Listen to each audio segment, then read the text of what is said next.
መድን ተወለደ በዳዊት ከተማ ዛሬ ዛሬ ነፃነትን ይሻል ይበል ነው ቀኔ ለኔ ለመዳኔ። እንደምን ከረማችሁ? እንኳን ለብርሃነ ልደቱ አደረሳችሁ። እንኳን ለብርሃነ ልደቱ አደረሰን። ሁላችሁንም በናዝሬቱ በጌታ በኢየሱስ ክርስቶስ ስም ሰላም እላችኋለሁ። የጌታ የኢየሱስ ክርስቶስ ልደት እንዲህ ነበረ ይላል ወንጌላዊ ማቴዎስ። እናቱ ማርያም ለዮሴፍ በታጨች ጊዜ ሳይገናኙ ከመንፈስ ቅዱስ ጸንሳ ተገኘች። እጮኛዋ ዮሴፍም ጻድቅ ሆኖ ሊገልጣት ስላልወደደ በስውር ሊተዋት አሰበ።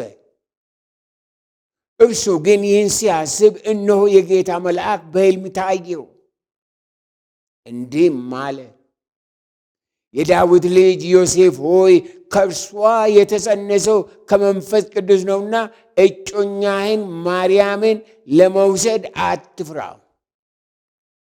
ልጅም ትወልዳለች፣ እርሱ ሕዝቡን ከኃጢአታቸው ያድናቸዋልና ስሙን ኢየሱስ ትለዋለህ። ክብር ለዘላለም እስከ ዘላለም ለጌታ ይሁን። ስሙን ኢየሱስ ትለዋለህ። በነቢይ ከጌታ ዘንድ እነሆ ድንግል ትጸንሳለች፣ ልጅም ትወልዳለች፣ ስሙንም አማኑኤል ይሉታል የተባለው ይፈጸም ዘንድ ይህ ሁሉ ሆኗል። ትርጓሜውም እግዚአብሔር ከእኛ ጋር የሚል ነው። ዮሴፍም ከእንቅልፉ ነቅቶ የጌታ መልአክ እንዳዘዘው አደረገ። እጮኛውንም ወሰደ፣ የበኩር ልጇንም እስክትወልድ ድረስ አላወቃትም። ስሙንም ኢየሱስ አለው። ለዘላለም የነገስክ፣ ለዘላለም የምትኖር፣ ለዘላለም የምትከበር ጌታ በናዝሬቱ በጌታ በኢየሱስ ክርስቶስ ስም ዛሬ በእኛ ላይ ቢሆን በአካባቢያችን ቢሆን በዓለም ላይ ይህ የምስራች ድምፅ ይሰማ። ይህ የምስራች ቃል ነገር ጌታ መጥቷልና ከዛ የተሻለ ሌላ ዜና የለምና በጌታ በኢየሱስ ክርስቶስ ስም የዓለም ሕዝብ ጆሮ ይከፈት፣ የሕዝባችን ጆሮ ይከፈት፣ ማስተዋል ይሰጠን። አሁንም እስከ ዘላለምም ስም የተባረከ ነው። አንተ ራስህ ያስተምረን በጌታ በኢየሱስ ክርስቶስ ሕያውና ዘላለማዊ ስም አሜን። ላለፉት 2000 ዓመታት የጌታ የኢየሱስ ክርስቶስ ልደት በየትውልዱ እየተከበረ እኛ ጋር ደርሶ እኛም ዛሬ ምሽት እያከበርነው ነው። በጌታ በኢየሱስ ክርስቶስ ልደት ማንም መርሳት የማይገባው ነገር በምድር ላይ በዚህ ዩኒቨርስ ውስጥ ጌታ የሆነው የሰማይና የምድር ፈጣሪ የሰው ሥጋ ለብሶ ድንኳኑን ዘርግቶ በመካከላችን ማደሩ የእግዚአብሔር ለዘላለም ከኛ ጋር መሆኑን የሚመሰክር ነው። ሰው የሆነው እግዚአብሔር ከኛ ጋር ለመሆን ወደ እያንዳንዳችን መጣ። ኢየሱስ ክርስቶስ ወደ እያንዳንዳችን መጣ። የእግዚአብሔር ቃል ስለ እርሱ የሚላቸው ብዙ ነገሮች አሉ። አዳም ኃጢአት ሰርቶ ከእግዚአብሔር ተለይቶ ከገነት ሲወጣ ከእግዚአብሔር ጋር ታርቆ ወደ ገነት የመመለሱ ተስፋ ለመጀመሪያ ጊዜ የተሰጠው በኦሪት ዘፍጥረት ምዕራፍ 3 ቁጥር 15 ላይ ነው። እግዚአብሔር እንዲህ አለ፣ በአንተና በሴቲቱ መካከል በዘርህና በዘርዋ መካከል ጠላትነትን አደርጋለሁ። እርሱ ራስን ይቀጠቅጣል፣ አንተም ሰኮናውን ትቀጠቅጣለህ። በአዲሱ መደበኛ ትርጉም እንደዚህ ይላል፣ በአንተና በሴቲቱ መካከል ጠላትነትን አደርጋለሁ። እርሱ ራስን ይቀጠቅጣል፣ አንተም ተረከዙን ትቀጠቅጣለህ ይላል። ይህ ክፍል የሚያመለክተው በሰውና በእባብ መካከል ያለውን ጠላትነት፣ በእግዚአብሔርና በሰይጣን መካከል ያለውን ታላቅ ፍልሚያ ነው። የዘላለም እግዚአብሔር በጌታ በኢየሱስ ክርስቶስ ልደት ሞትና ትንሣኤ የሰይጣንን ጉዳይ ለዘላለም ደምድሞታል። ከእንግዲህ ወዲህ ሰይጣን ለማንም ጥያቄ አይደለም። ለዘላለም ተሸንፈዋል። በሮሜ መልእክት ምዕራፍ 16 ቁጥር 20 ላይ የሰላምም አምላክ ሰይጣንን ከእግራችሁ በታች ፈጥኖ ይቀጠቅጠዋል ይላል።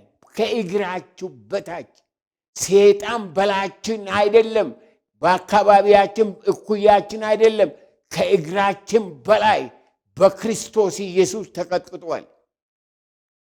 ከእንግዲህ በጌታ በኢየሱስ ለሚያምኑ ሰዎች ሰይጣን ታሪክ የለውም፣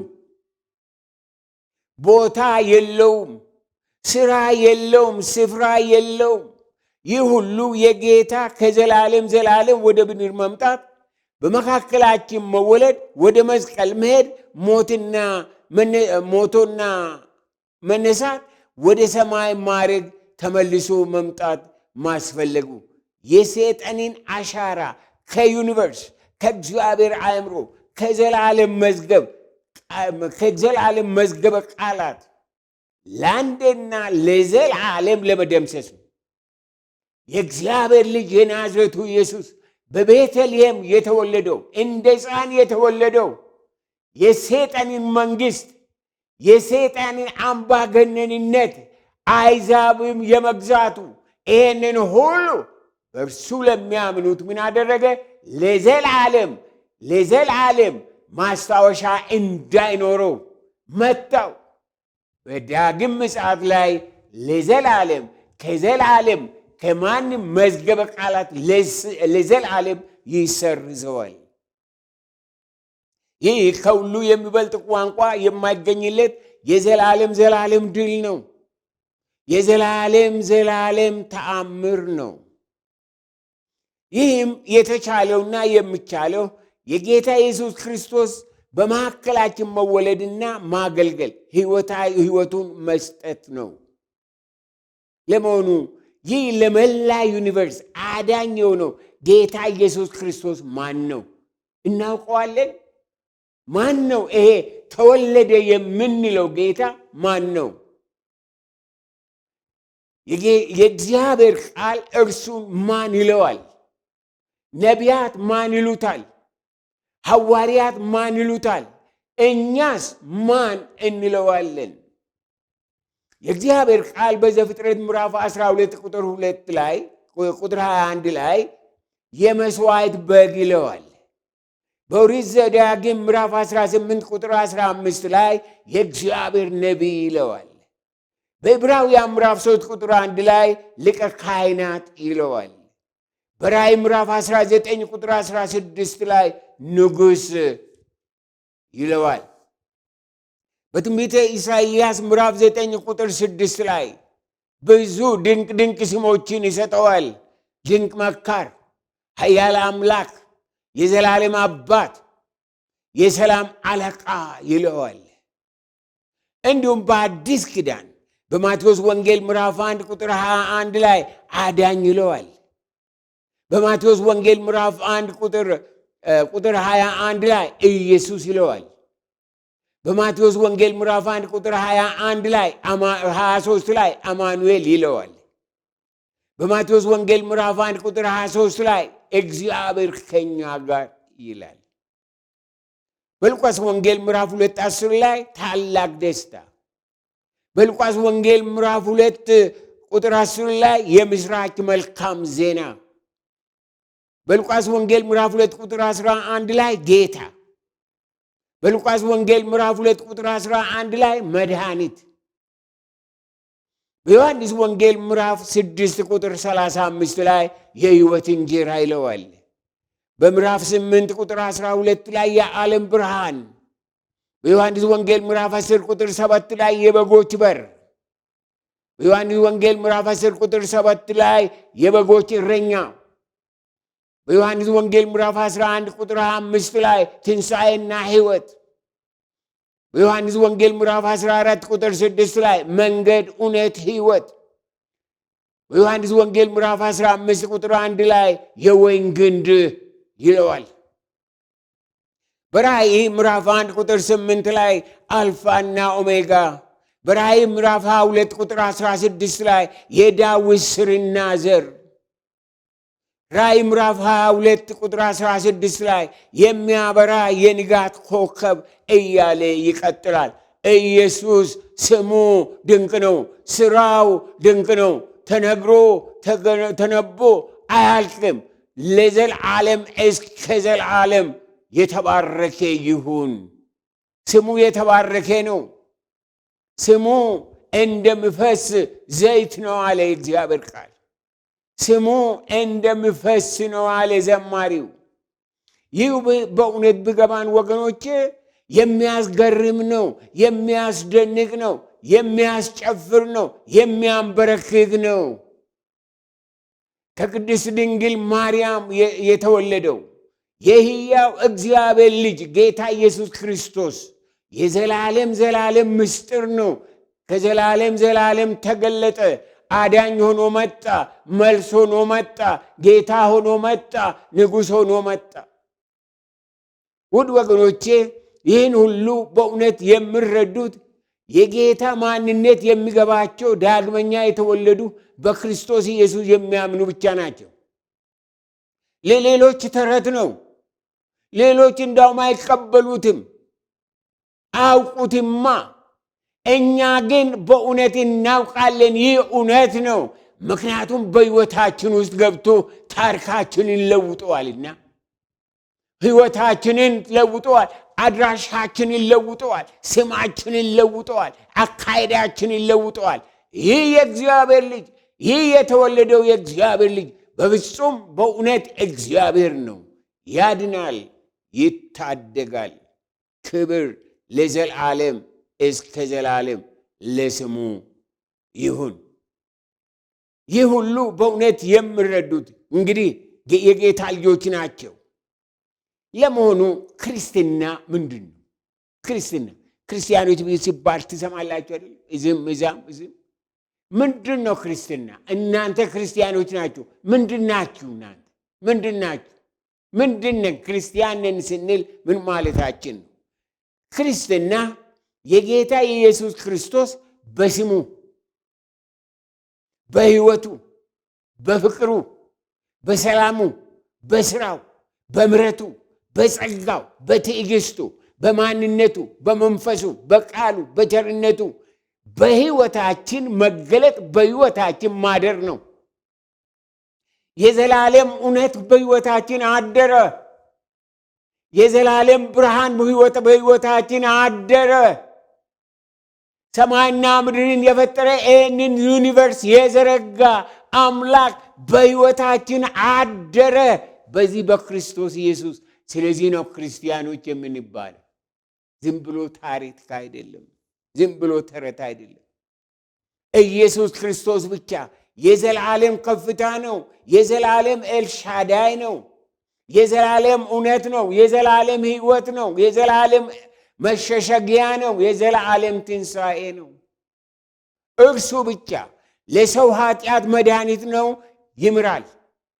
እርሱ ብቻ ለሰው ውድቀት መድኃኒት ነው፣ ያስነሳል። እርሱ ብቻ ለሰው ጨለማ መድኃኒት ነው፣ ያበራል። እርሱ ብቻ ለሰው እስራት መድኃኒት ነው፣ ይፈታል። እርሱ ብቻ ለሰው በሽታ መድኃኒት ነው፣ ይፈውሳል። እርሱ ብቻ ለሰው ጭንቀት መድኃኒት ነው፣ ያሳርፋል። እርሱ ብቻ ለሰው ሕይወት መድኃኒት ነው፣ ይጠብቃል። እርሱ ብቻ ለሰው ጥያቄ መድኃኒት ነው፣ መልስ ነው፣ መልስ ይሰጣል። በዚህ ዩኒቨርስ ውስጥ በዚህ ማለቂያ ቁጥር በሌለው ሰፊና ግዙፍ ዩኒቨርስ ውስጥ እንደ ሰብአዊ ፍጥረት የእግዚአብሔር ሕይወት፣ የእግዚአብሔር መልክ፣ የእግዚአብሔር ማስተዋል ያለው ሰው ብቻ ነው። ሰው ብቻ ነው። ብዙ ነገሮች፣ የተፈጠሩ ነገሮች አሉ፣ ተቆጥሮ የማያልቁ። በነዚያ ውስጥ ነፍስ የለም፣ መንፈስ የለም።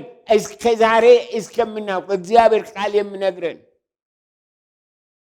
የእግዚአብሔር ሕይወት ያለው፣ የእግዚአብሔር መልክ ያለው፣ የእግዚአብሔር ናፍቆት ያለው፣ የእግዚአብሔር አንደበት ያለው፣ የእግዚአብሔር ጥያቄ ያለው ሰው ብቻ ነው። ስለሆነም ሰው በሕይወቱ፣ በዘመኑ፣ በኑሮው፣ በትዳሩ፣ በእድገቱ ያለ እግዚአብሔር አይረካም። የምትንከራተቱ፣ የምትቅበዘበዙ በተለያየ መንገድ በመጠጥ፣ በድራግ፣ በዚህ በዛ ለእናንተ የምትንከራተቱ እርካታ የምትፈልጉ፣ እርካታ በቀላሉ በምድር ላይ የለም። እርካታ በኢየሱስ ውስጥ ነው። ኢየሱስ ክርስቶስ ያረካል፣ ያረካል። ኢየሱስ ትዳር አረካም፣ ዓለም አረካም፣ ገንዘብ አረካም፣ እውቀት አረካም፣ ያ የሚባለው ነገር አረካም። የእግዚአብሔር ልጅ የናዝሬቱ ኢየሱስ ያረካል፣ ያረካል። ለሰው ዘር የእርካታ ምንጭ ኢየሱስ ክርስቶስ ብቻ ነው። የሰላም ምንጭ ኢየሱስ ክርስቶስ ብቻ ነው። በእግዚአብሔር መልክ ተፈጥረናልና ያለ እርሱ እርካታ የለንም። ያለ እርሱ ያለው መቅበዝበዝ ብቻ ነው። ስለሆነም ጌታ ኢየሱስ ክርስቶስ ሰው ሆኖ ወደ እኛ መጣ። የእኛን ኑሮ ኖረ፣ የእኛን መከራ አየ፣ የእኛን ሸክም ተሸከመ፣ የእኛን ቁስል ቆሰለ፣ የእኛን ሐዘን ተካፈለ፣ የእኛን ሞት ሞተ። በዚህም የዘላለም ምሕረትን አወጀ፣ ፍቅርን አፈሰሰ፣ ብርሃንን አበራ፣ እውነትን ገለጠ፣ በር ከፈተ፣ እስራትን ፈታ። የዘላለም እግዚአብሔር ከጌታ ከኢየሱስ ክርስቶስ ውጪ ለሰው ስጦታ የለውም። ተመልከቱ፣ ይሄ ግዙፍ ፈጣሪ እግዚአብሔር ከኢየሱስ ክርስቶስ ውጪ ላንተ መልስ የለውም፣ ላንተ ስጦታ የለውም፣ ላንተ ብርሃን የለውም፣ ላንተ ፍቅር የለውም፣ ላንተ ምሕረት የለውም።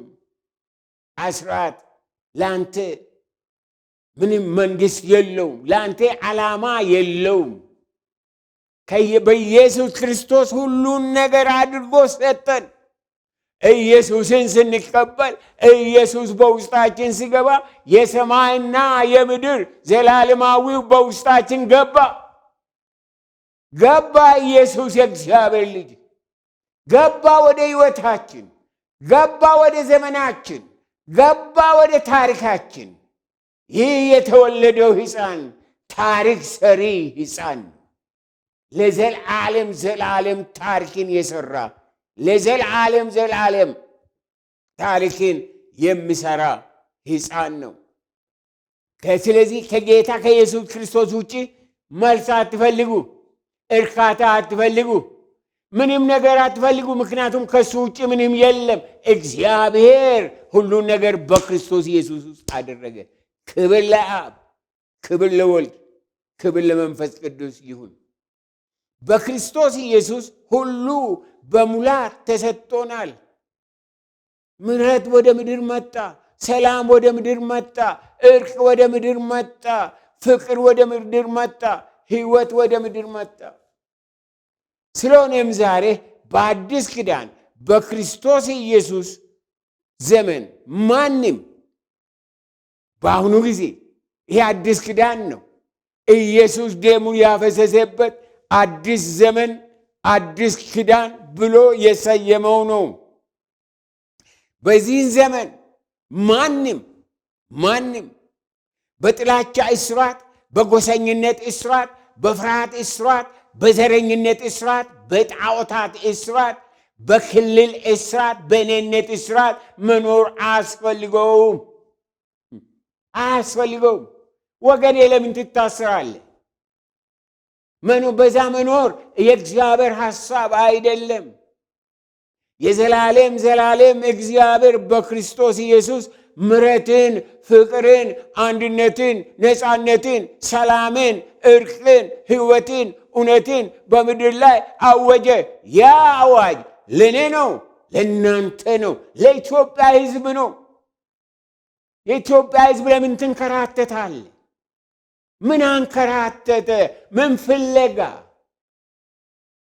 መልስ ከማንም አይመጣ። መልስ ከመንግስት አይመጣ። መልስ ከሰው አይመጣ። መልስ ከዘላለም ዘላለም ከሰራዊት ጌታ ከእግዚአብሔር መጥቷል። ሰላም ከሱ መጥቷል። እርቅ ከሱ መጥቷል። ፍቅር ከሱ መጥቷል። ብርሃን ከሱ መጥቷል። አንድነት ከሱ መጥቷል። ወደ ኢየሱስ እንምጣ። ወደ ኢየሱስ እንምጣ። ወደ ኢየሱስ እንምጣ። በገላትያ መልእክት ምዕራፍ 5 ቁጥር 1 ላይ ክርስቶስ ነፃ ያወጣን ይላል። ክርስቶስ ነፃ ያወጣን በነፃነት እንድንኖር ነው። ስለዚህ ጸንታችሁ ቁሙ፣ ዳግመኛም በባርነት ቀንበር አትጠመዱ። እናንተ ክርስቲያኖች በቤተ ክርስቲያን ውስጥ እግዚአብሔርን ጌታን ታመልኩ የነበረ የምታመልኩ፣ ዛሬ ግን ሕይወታችሁ ታስሩ፣ ኑሮ ግራ ገብቷችሁ በጥላቻ የምትኖሩ፣ በጎሰኝነት የተጠመዳችሁ፣ በቋንቋ በዘር በዚህ የተጠመዳችሁ የእስራኤል ቅዱስ እግዚአብሔር ያስጠነቅቃችኋል። ጌታ ነፃነትን እንደሰጣችሁ በዛ ነፃነት እንኑር እንጂ እንደገና በዓለም ትብታብ፣ በሰዎች ትብታብ ማለቂያ የለው። የነሱ በዚህ ይመጣሉ፣ በዛ ይመጣሉ፣ በፖለቲካ ይመጣሉ፣ በዚህ በአካባቢ ይመጣሉ። ማለቂያ የላቸውም። በናዝረቱ በክርስቶስ ኢየሱስ ስም ኢየሱስ ክርስቶስ ወደ እኔና ወደ እናንተ መጣ። ስለዚህ በነፃነት እንኑር። ነፃ እንሁን እባካችሁ፣ በነፃነት እንኑር። በምድር ላይ የምንጠላው ሰው የለም። በምድር ላይ በቃ የምናስወግደው ሰው የለም። ሁሉም የእግዚአብሔር ፍጥረት ነው። መተቃቀፍ አለብን። መያያዝ አለብን። ያን የማንችልበት ምክንያት ምንም ምክንያት የለም። በክርስቶስ ኢየሱስ ነፃነት ተሰጥቶናልና ጸንታችሁ ቁሙ። ይህ መልእክት ወገኖቼ በክርስቶስ ኢየሱስ ነፃ ለወጡ እንደገና በዓለም መሰናከል እንደሚችሉ፣ መታሰር እንደሚችሉ፣ መታወር እንደሚችሉ፣ መቆሸሽ እንደሚችሉ፣ መደናቀም መውደቅ እንደሚችሉ ያስረዳል። ክርስቲያኖች ተጠንቀቁ። ብዙዎች ክርስቲያኖች መጽሐፍ ቅዱስ ያነባሉ፣ ቤተ ክርስቲያን ይሄዳሉ፣ ሊሰብኩ ይችላሉ፣ ሊዘምሩ ይችላሉ። ነገር ግን ታስረዋል። ይህን እስራት ከዚህ እስራት የሚፈታ የእግዚአብሔር ልጅ የናዝሬቱ ኢየሱስ። ይሄ ልደት የነፃነት ልደት ነው። እንግዲህ ኢየሱስ ክርስቶስ ተወለደ። አሁን የክርስቶስ ኢየሱስ ልደት አይደለም የሚያስፈልገው፣ ያንተ መወለድ፣ ያንቺ መወለድ፣ የኔ ዳግመኛ መወለድ፣ የእግዚአብሔር መልክ ይዘን እንደ እግዚአብሔር ፈቃድ በእግዚአብሔር ሰላም በምድር ላይ እንድንኖር ነው። ክብር ለዘላለም እስከ ዘላለም። ክብር ለዘላለም እስከ ዘላለም። የታሰራችሁ ካላችሁ፣ የታነቃችሁ ካላችሁ፣ በሌላ ተቀይማችሁ፣ በቋንቋው ምክንያት፣ በዘሩ ምክንያት፣ በአካባቢው ምክንያት እናንተ ውጡ፣ ከዛ ውጡ። ምንም የሚያዋጣ ነገር አይደለም። እንደዚሁ እንደቆዘማችሁ ወደ መቃብር ትሄዳላችሁ። ማንም ሊረዳችሁ አይችልም። ኢየሱስ ክርስቶስ የእግዚአብሔር ልጅ ዘላለማዊ ፈጣሪ፣ ዘላለማዊ አፍቃሪ፣ ሕይወቱን ለሰው የሰጠ ሕይወቱን ለእኔና ለእናንተ ሰጥቷል። እንውጣ። በአንደኛ ቆሮንቶስ ምዕራፍ 10 ቁጥር 12 ላይ ተደላድዬ ቆሜያለሁ የሚል ቢኖር እንዳይወድቅ ይጠንቀቅ ይላል። የወደቀ ሰው የትም ይውደቅ ወገኖቼ ይዞ የሚነሳ ቆሻሻ አለ። በሕይወቱ የወደቀ ሰው ይዞ የሚነሳ ቆሻሻ አለ። በቃ ቆሻሻ ካለ ደግሞ ሕዝብ ያየዋል፣ ዓለም ያየዋል። ሰይጣን ደግሞ ደስ የሚለው መልእክቱን የሚያስተላልፈው በዛ ነው። ተጠንቀቁ። ከዘላለም ዘላለም የመጣው የገና መልእክት፣ ከዘላለም ዘላለም የመጣው የእርቅ መልእክት ነው። የሰላም መልእክት ነው። የነፃነት መልእክት የእግዚአብሔር መልእክት ነው። በጌታ በኢየሱስ ክርስቶስ ልደት በምድር ላይ ይሄ ሁሉ ታወጀ። እርቅ ታወጀ፣ ሰላም ታወጀ፣ ነፃነት ታወጀ፣ የዘላለም ሕይወት ታወጀ።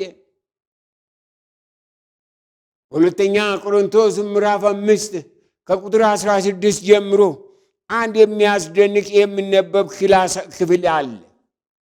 ሁለተኛ ቆሮንቶስ ምዕራፍ 5 ከቁጥር 16 ጀምሮ ይሄንን ልብ አድርጋችሁ ከሰማችሁ ይሄንን ልብ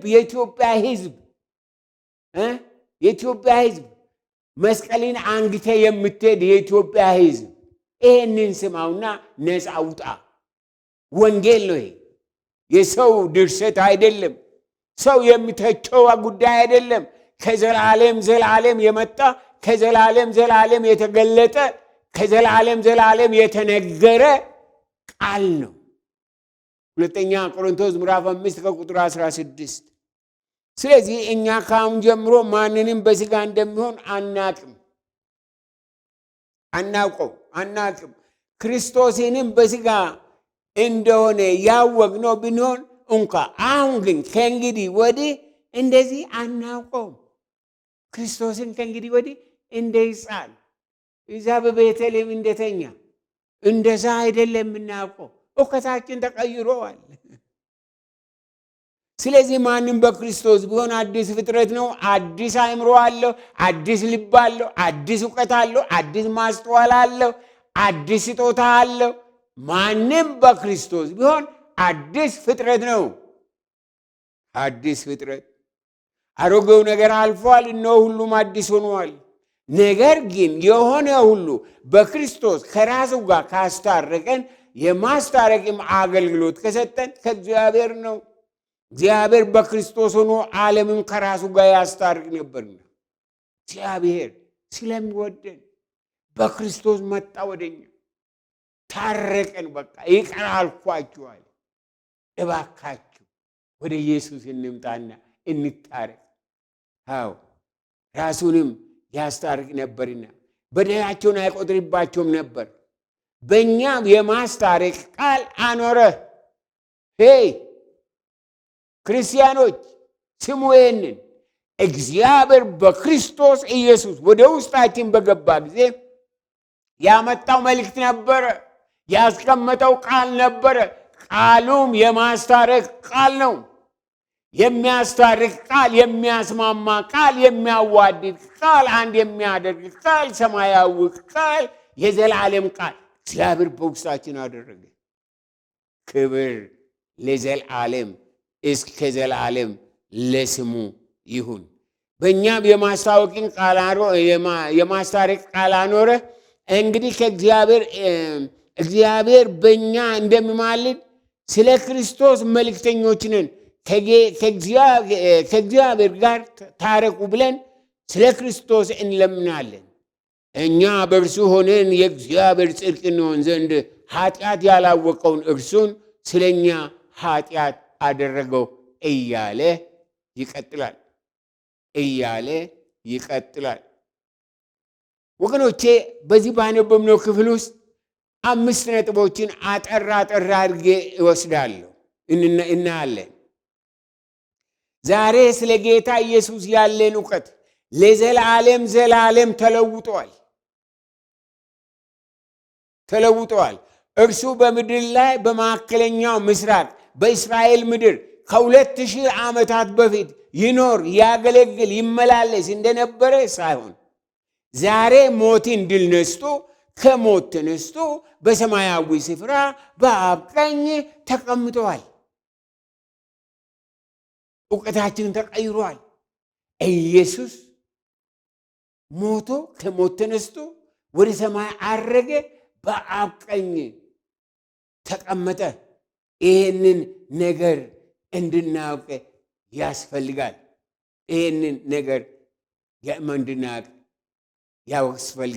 በሰማያዊ ስፍራ በአብ ቀኝ ተቀምጠዋል።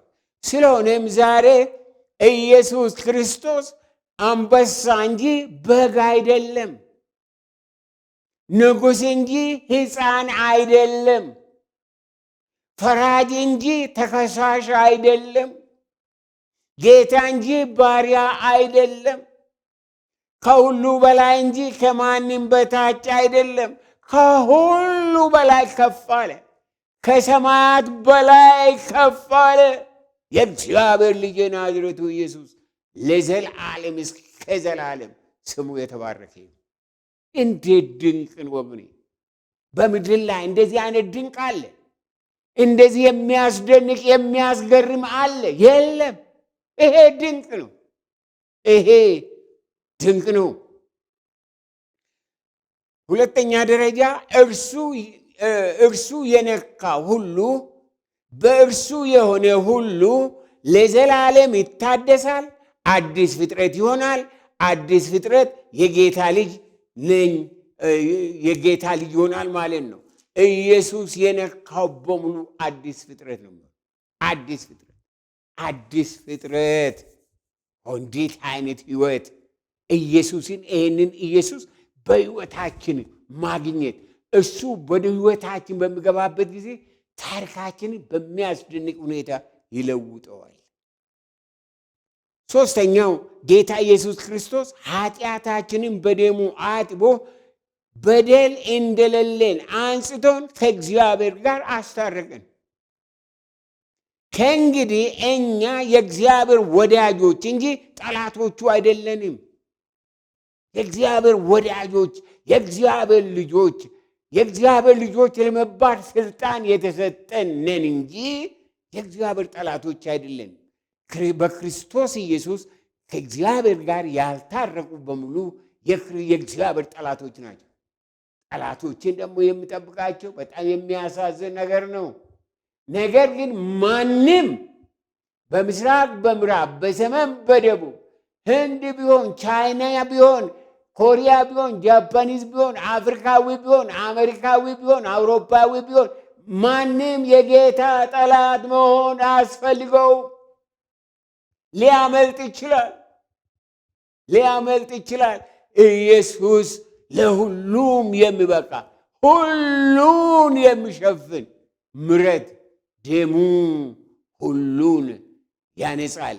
ስለዚህ ጌታ እግዚአብሔር እንግዲህ እኛ የእግዚአብሔር ወዳጆችን እንጂ ጠላቶቹ አይደለንም። በአንደኛ ዮሐንስ ምዕራፍ 3 ቁጥር 1 ላይ ምን ይላል? የእግዚአብሔር ልጆች ተብለን ልንጠራ አብ እንዴት ያለውን ፍቅር እንደሰጠን እዩ፣ እንዲሁም ነን ይላል። እንዴት ያለ ፍቅር ሰጠን! አራተኛ ጌታ ኢየሱስ ክርስቶስ በሞቱና በትንሣኤው የማስታረቅ ቃል፣ የማስታረቅን መልእክት፣ የማስታረቅን ጸጋ፣ የማስታረቅን ጥሪ፣ የማስታረቅን ትዕግስት በውስጣችን አስቀምጦ ይህን የከበረ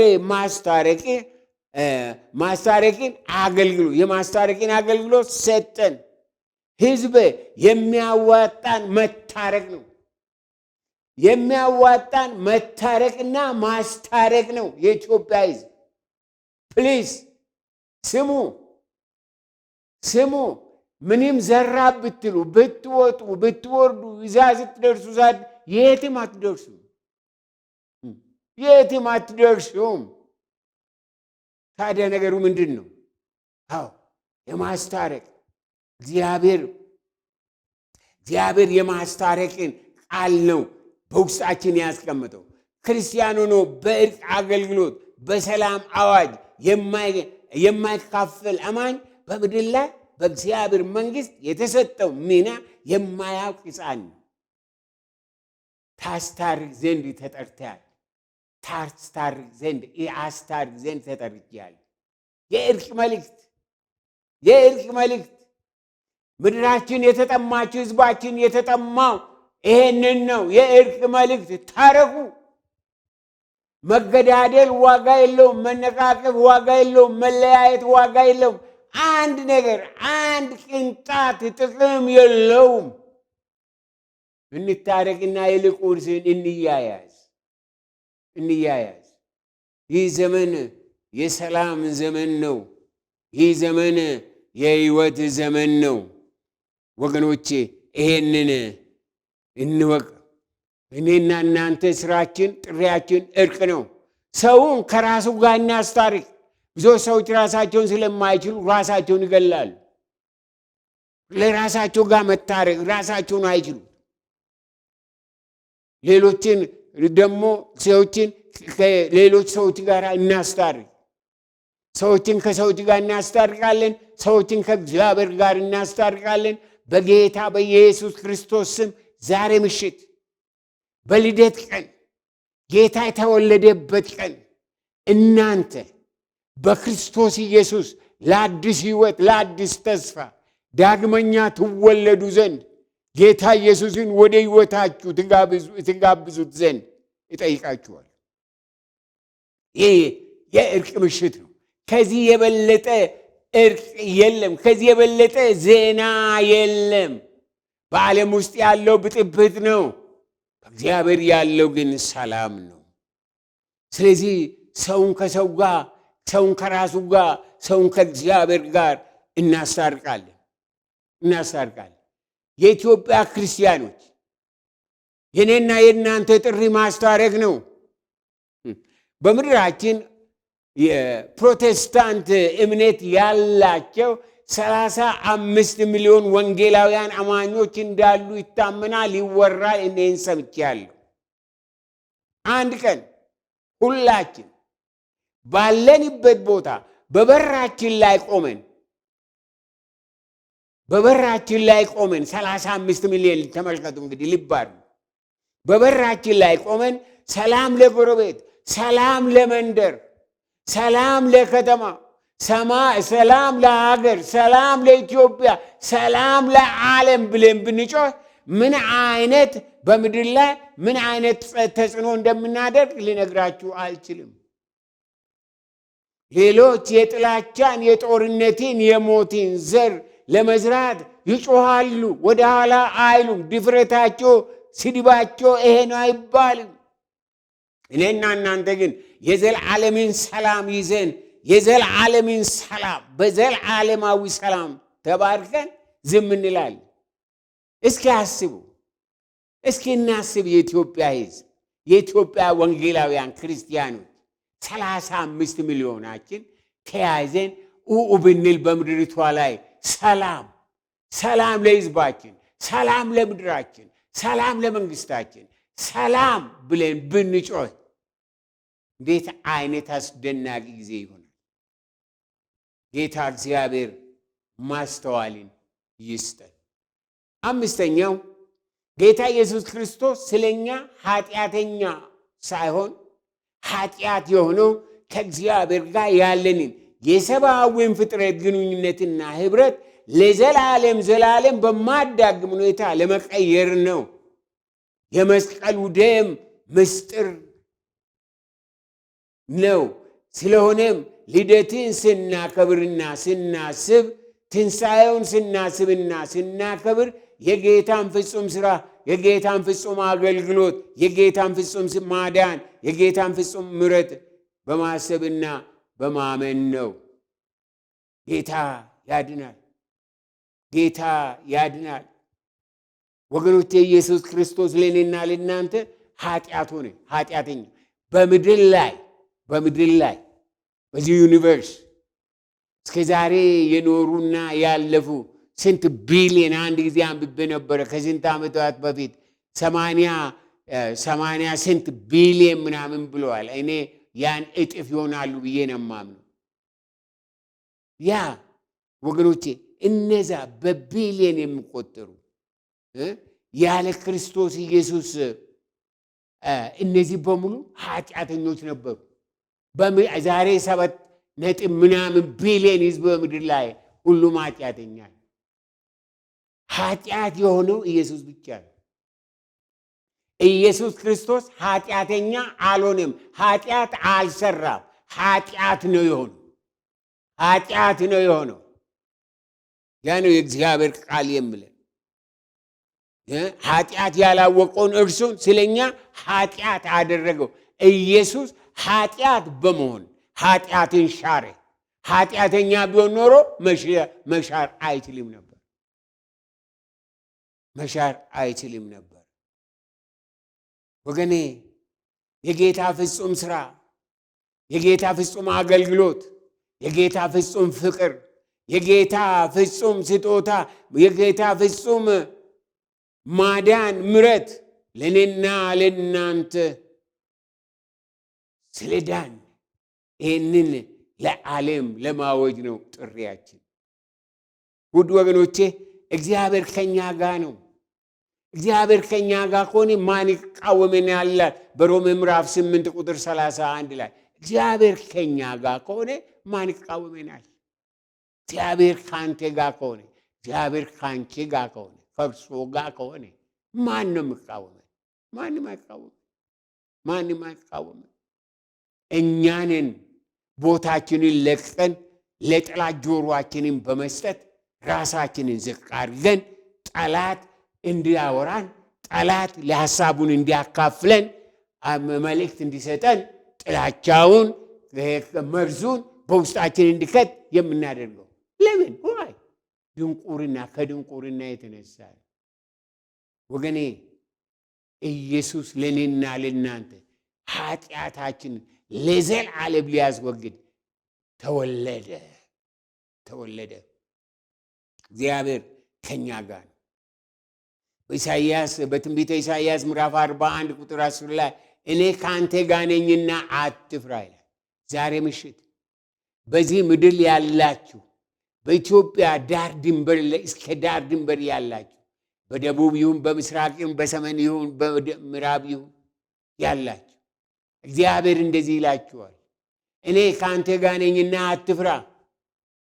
የተወለደው የእግዚአብሔር ልጅ የናዝሬቱ ኢየሱስ ከአንተ ጋር ነው። አትፍራው። ዓለምን አትፍራ፣ ሁኔታን አትፍራ፣ ዛሬ ማታ ያስጨነቀ ይህንን እሱን አትፍራ። እርሱ ከአንተ ጋር ነው። ንጉሡ ከአንተ ጋር ነው። በኦሪት ዘዳግም ምዕራፍ 31 ቁጥር 6 ላይ ጽኑ፣ አይዞአችሁ፣ አትፍሩ፣ ከፊታቸውም አትደንግጡ፣ አምላኬ እግዚአብሔር እርሱ ከአንተ ጋር ይሄዳል፣ አይጥልህም፣ አይተውህም እያለ ይቀጥላል። እግዚአብሔር አይጥልህም፣ ይወዳል።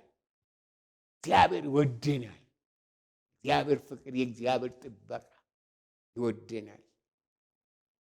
እግዚአብሔር ከኛ ጋር የሆነው በቅዱስ ስሙ ነው። እግዚአብሔር ከኛ ጋር የሆነው በቅዱስ ቃሉ ነው፣ በቅዱስ መንፈሱ ነው። እግዚአብሔር ከኛ ጋር ነው። እግዚአብሔር ከኛ ጋር ነው። እግዚአብሔር ከኛ ጋር ነው። ሁሉ ተፈጽሟል።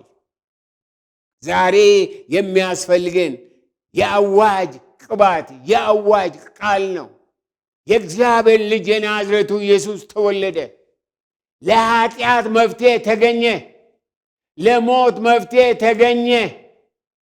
ለጥፋት መፍትሄ ተገኘ። አዋጅ! እግዚአብሔር ልጅ የናዝሬቱ ኢየሱስ ተወለደ። አዋጅ! ስሙ አዋጅ! ዛሬ ስለ ደቡብ አሜሪካ፣ ስለ መካከለኛ ምስራቅ፣ ስለ አውሮፓ፣ ስለ ራሽያ፣ ስለ ተለያዩ ቦታዎች ስለ እነዛ ጦርነታቸው ከማውራት ስለ ሰላም ብናወራ፣ ሰላም፣ የእግዚአብሔር ሰላም፣ በክርስቶስ ኢየሱስ የመጣው ሰላም፣ እረፍት፣ ደስታ፣ ሰላም፣ የእግዚአብሔር ሰላም። ስለዚህ ለእኔና ለእናንተ የእርቅ መልእክት ስለተሰጠን የእርቅ ቃል በውስጣችን ስላለ በውስጣችን አዋጅ አለ። የአዋጅ ዛሬ የሚያስፈልገን የአዋጅ ስልጣን፣ የአዋጅ ማስተዋል፣ የአዋጅ ድፍረት ነው። እግዚአብሔር ከኛ ጋር ነውና አዋጅን እናውጅ፣ ለዓለም እናውጅ፣ የምስራችን እንናገር። እግዚአብሔር ድንቅ ነው። እግዚአብሔር ቸር ነው። እግዚአብሔር ለዘላለም ዘላለም እግዚአብሔር ነው። አንድያ ልጁን አሳልፎ ሰጠን። ኢየሱስ ስለ ለኃጢአታችን ዋጋ ከፈለ።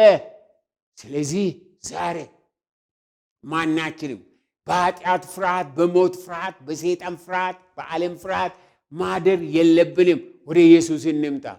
ኢየሱስ ተወለደ። ኢየሱስ ተወለደ ማለት አማኑኤል ተወለደ። አማኑኤል ማለት እግዚአብሔር ከኛ ጋር ነው ማለት ነው።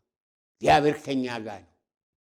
ክብር ለአብ፣ ክብር ለወልድ፣ ክብር ለመንፈስ ቅዱስ አሁንም እስከ ዘላለም ይሁን። ወገኖቼ እዛ እስራኤል ምድር ያላችሁ ይህንን ጊዜ በዛ መልእክትን የምታስተላልፉ የእስራኤል ቅዱስ እግዚአብሔር ይባርካችሁ። የእስራኤል ቅዱስ እግዚአብሔር ጸጋውን ያብዛላችሁ፣ ቅባቱን በእናንተ ላይ ይጨምር። በዛ ምድር እያሉ ለእረኞች የመጡ መላእክት ዛሬ ደግሞ በልዩ ሁኔታ በልዩ መልእክት በልዩ ድምፅ በልዩ ዜማ ይምጣላችሁ። እግዚአብሔር ይባርካችሁ። በጣም በጣም እንወዳችኋለን። ለምድራችን ለሕዝባችንም መጥቷል። መላእክቱ መጥቷል። ዜማ መጥቷል። መልእክቱ መጥቷል። ኢየሱስ ለኢትዮጵያውያን መጥቷል። ኢትዮጵያውያን በጨለማ የሚኖሩበት ምንም ምክንያት የላቸውም። ክብር ለአብ፣ ክብር ለወልድ፣ ክብር ለመንፈስ ቅዱስ ይሁን። እግዚአብሔር ሆይ በተወለደው ልጅ በናዝሬቱ በጌታ በኢየሱስ ክርስቶስ ስም እንጸልያለን። ዛሬ ምሽት ሰላም ለምድራችን፣ ፍቅር ለምድራችን፣ ሕይወት ለምድራችን፣ መገለጥ ለምድራችን፣ ለሕዝባችን እንዲሆን የእስራኤል ቅዱስ እግዚአብሔር የጠላት ሥራ በሙሉ እንዲመታ፣ ጦርነቱ፣ መለያየቱ፣ መከፋፋቱ በናዝሬቱ በጌታ በኢየሱስ ክርስቶስ ስም ከዚች ምድር ላይ ለዘላለም እንዲገፈፍ በጌታ በኢየሱስ ክርስቶስ ስም እንጸልያለን። ክብር በሰማይ ክብር በምድር አሁንም እስከ ዘላለምም ላንተ ይሁን በጌታ በኢየሱስ ክርስቶስ ሕያውና ዘላለማዊ ስም አሜን። እግዚአብሔር ይባርካችሁ ውድ ወገኖቼ። ወደ እናንተ እመልሳለሁ።